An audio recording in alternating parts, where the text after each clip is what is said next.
Your job may be many things to you, but it may also be making you smarter. New studies show training in certain mental skills can develop the brain's capacities, and experts say practicing these same skills on the job appear to do the trick as well. So here to tell us more is WSJ's work family columnist, Sue Shellenbarger. Hi, Sue. Great to see you. Hey, Tanya. Good to see you. So, Sue, how long have researchers been exploring the ways various jobs affect our cognitive abilities?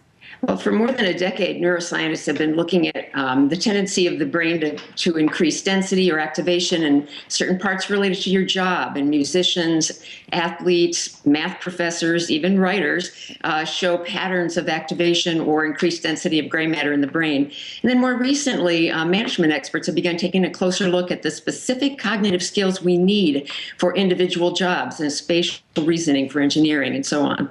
And so when it comes to increasing cognitive skill then on the job, not all employment is equally beneficial, correct? What are the optimum conditions that need to be present?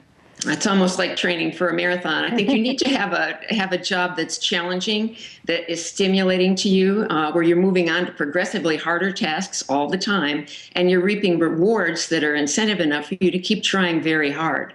So how can, say, a teaching job actually make you smarter in some ways than, for instance, a computer programming job? It's interesting. It kind of turns some of our assumptions on their head.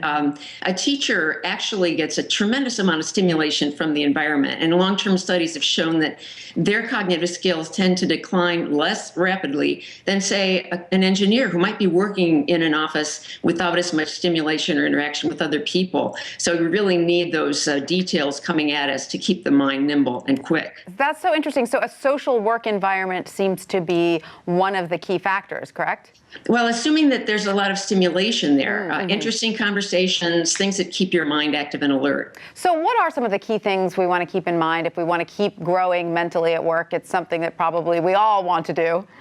I think you have to stay engaged in the details of life and the job. It's tempting to get bogged down in abstractions and assume that you have everything mastered.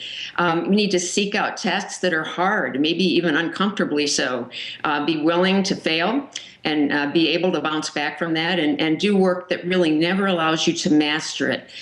There should always be some goal that keeps you reaching and striving. So that's interesting. So set aggressive challenges that are attainable. That's right, and be willing to be uncomfortable for the sake of pursuing your larger goal. And that may include being nimble cognitively into old age, which is something we all want. Absolutely. Sounds great, Sue. Thanks so much for all that great advice. Thank you, Tanya.